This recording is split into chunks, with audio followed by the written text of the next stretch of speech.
RTP.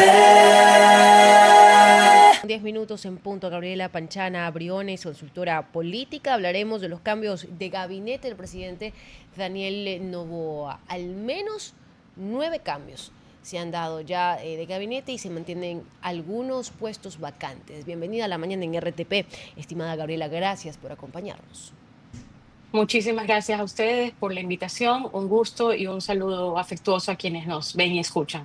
El gusto es de nosotros. Hablemos de estas primeras figuras. Hay movimientos, cambios realmente, incluso se ha reciclado a otras, como el señor Vega Malo, quien pasa al Ministerio de Agricultura, pero hay otras figuras como el radiodifusor, el señor Rosero, que entra a ser ministro de gobierno. Y quiero iniciar con esta figura porque realmente es importante. Ya el presidente pasa a una segunda instancia de su mandato, porque es una segunda, ya marcada por una decisión diferente a lo que veníamos observando. Y la pregunta clave aquí es, después de 6 ministros de gobierno, ¿es el señor Rosero lo que necesita el presidente de la República, el gobierno de Daniel Noboa, como ministro de gobierno? Definitivamente no, ni lo que necesita el gobierno, ni lo que necesita el país, ni lo que necesita la prensa, porque me parece a mí terrible favor el que le hace el señor Rosero, hijo de un notable radiodifusor como el señor Gonzalo Rosero, que ya está retirado, dueño de esta radio, que fue un bastión de la democracia, como dice su nombre, especialmente durante la época correísta. Me parece que es un flaco favor que le hace a la ciudadanía que quiere tener periodistas y no portavoces del poder, alquilados o pagados o comprados. Y me parece que además con su radicalismo, que ya lo hemos visto en sus redes sociales, no le abona a la concertación, a la reconciliación, a la tendida de puentes que necesita el gobierno y el país, especialmente después del mensaje de rechazo que ha recibido el gobierno el día domingo 16 de noviembre. ¿Qué otras figuras deberían estarse en estos momentos pensando en una remoción? Hemos visto, por ejemplo, que el presidente ha soltado de alguna u otra forma 2 pesos. Uno que era incómodo con los medios de comunicación, que era la señora Jaramillo, no para nada era un puente o una fuente realmente de información. Había muchas cosas que quedaban en el aire de las comunicaciones que se daban. Y la otra era el señor Edgar Lama, por muchos cuestionamientos no resueltos aún dentro de los prestadores externos. ¿Qué otros pesos tiene este gobierno que parece que no se harán cambios, pero que deberían hacerse en el transcurso tal vez de estos días?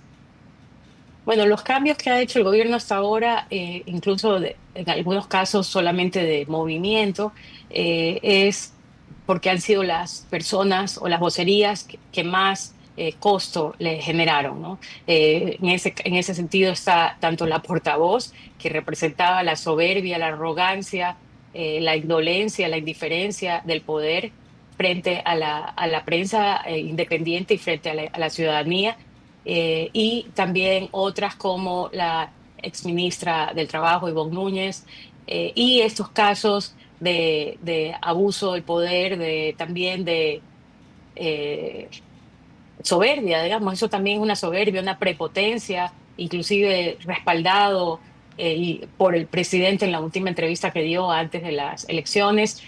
Me refiero al abogado también del presidente, Edgar Lama, que era hasta ayer presidente del directorio del IES, y que tiene conflictos de intereses y glosas de parte de la Contraloría. Y la ex ministra de Gobierno, Zaida Rovira, quien sin ningún empacho violó la ley al hacer movilizaciones y campaña siendo funcionaria pública. Entonces, me parece que eso es lo que está pasando y me parece que las personas que representan más lealtad y más incondicionalidad para el presidente simplemente están siendo movidas a otras carteras, como es el caso de la señora Zaida Rovira. Nosotros hablábamos, Entonces, nosotros hablábamos hace un momento, y para continuar con este mismo punto, de sí. la señora Inés Manzano, porque usted ha mencionado los errores que han cometido. Por ejemplo, podríamos mencionar la doctora Núñez, la verdad, en temas políticos tiene sus falencias. En la anterior consulta popular, parte de esas falencias políticas era que se vio el trabajo por horas como un retroceso, como una tercerización, no se explicó tan bien.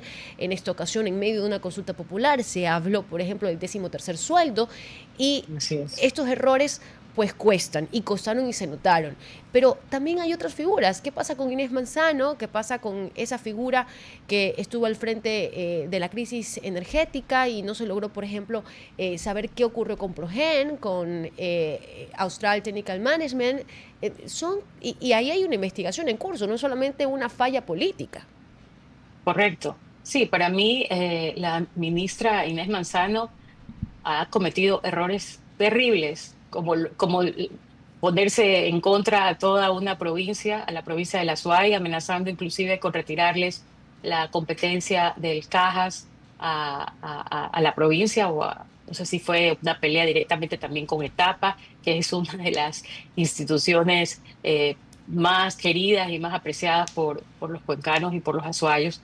Entonces, y la pelea absurda con el alcalde de Guayaquil, digamos, generando escándalos innecesarios, conflictos innecesarios en plena campaña electoral. Sin embargo, creo que la ministra Inés Manzano goza de una cercanía y de una, digamos, está manejando temas demasiado estratégicos y sensibles, al igual que el ministro Roberto Luque, y por eso me temo que no van a ser sacados de sus carteras, aunque deberían de por lo menos revisarse porque definitivamente están, digamos, bajo su autoridad han ocurrido estos temas muy delicados para el país y que han sido blindados una vez más tanto por el presidente, por la narrativa oficial, como por los asambleístas en el caso de Progen, ¿no? Los asambleístas de ADN blindaron la fiscalización de ese tema y que representa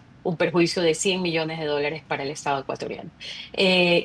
Para mí, la persona más importante que debería de salir y que tiene el mayor poder dentro, no solamente dentro del Ejecutivo, sino dentro del Estado, se llama Fausto Jarrín Terán. Trabaja de la mano del director del CIES, Michele Sensi Contugi, y es quien, dicho por, aceptado por la ministra de Gobierno saliente, Zaida Rovira, es asesor presidencial. De hecho, estuvo en las negociaciones del paro en Imbabura junto con el ministro del Interior, John Reinberg, y lo vimos ahí aparecer en los videos y en las fotos, y es operador del gobierno, operador no solamente a nivel de la política y las negociaciones con otros sectores, sino que además tiene incidencia en la inteligencia, lo cual es gravísimo por sus antecedentes. Ujú. Y además tiene incidencias en el manejo del Consejo de Participación, de la Judicatura, y nada más y nada menos que por él pasan las decisiones, inclusive de quién asesora a los asambleístas de ADN en la Asamblea. Es decir, ¿por qué este señor tiene tanto poder? ¿Por qué? ¿Y por qué sigue ahí tan campante? Eso a mí me parece lo más peligroso, lo más preocupante.